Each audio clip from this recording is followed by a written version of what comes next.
In this video, we're going to be discussing who the king of the Dream SMP is, and also what does that actually mean. In our last video where we looked at Wilbur destroying L'Manberg, Eret actually stepped down from being the king, but who replaced him? Now we're going to get straight into the video, but if you aren't subscribed to the channel, please hit that subscribe button. We are getting so close to 100k subscribers, and I really want to hit it before 2021, so please help me out, it's free. Anyway, enjoy the video. Now in the first war between Dream SMP and L'Manberg, Eret was actually on L'Manberg's side until Dream gave him an opportunity to become the king of the Dream SMP. He took that chance and betrayed L'Manberg, killing all of them with a trap. And ever since that war, he has been the king of the Dream SMP. Nothing's changed, nobody's ever threatened him until the final war between Pogtopia and Manberg. Before everyone started battling it out, Dream asked Eret to have a talk. What went down on this talk was them discussing how he has power with being king and actual threats to his kingship. As king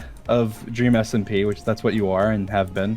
Yeah. What do you think gives you power? Eret then responds to this question by saying that it's the people's respect of the Dream SMP that keeps him in power. And this is what Dream responds to that with. I'm saying that you don't have power because of your crown, you have power because of me. And you have power because of the other members of Dream SMP like Puns and Safnav that give you power by protecting you and protecting your kingmanship. Now the whole reason for Dream actually saying this is because they wants Eret to not get involved. Eret is the king of the Dream SMP and this war is between Pogtopia and Manberg. It shouldn't involve the rest of the world and that they should just battle it out and hopefully afterwards that both of them would just stop existing and then the whole world would just be Dream SMP. Obviously Eret doesn't want to do this and at the moment he's been on a redemption arc and wants to basically prove himself after betraying L'Manberg. And although Dream says that he wants Eret to stay neutral, Eret can't do that. And this is where Dream sends a threat at his kingship by saying that your power comes from an axe and a shield, not from just sitting there being pretty. Now, I'm not saying for you to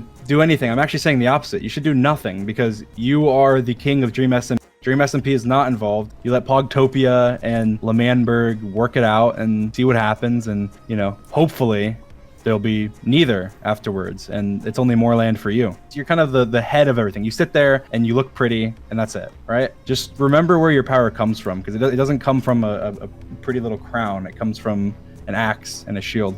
I will see you soon.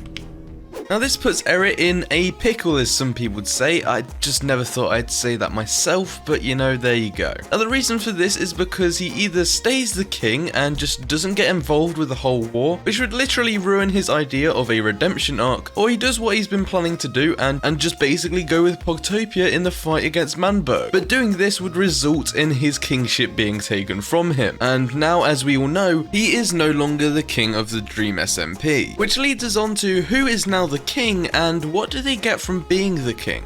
I don't need this crown. I don't know if you remember, whenever during the first war, whenever we were establishing that you were the king, we established a chain of command. From my perspective, you gave me the kingship. Yes, and we had a chain of command as well after that. So afterwards, we had George as the second in command. So, Eret, I need you to take your crown off. I mean, I know you took it off, but I need you to take your crown off. Now, as Dream just said, in the chain of command, it went from Eret and then George not found. This meaning if Eret was ever to not be king anymore, George would take his place as the king of the Dream SMP, meaning that now, George is king. Alright, let's escort him out of the castle. Eret, get out. George, congratulations!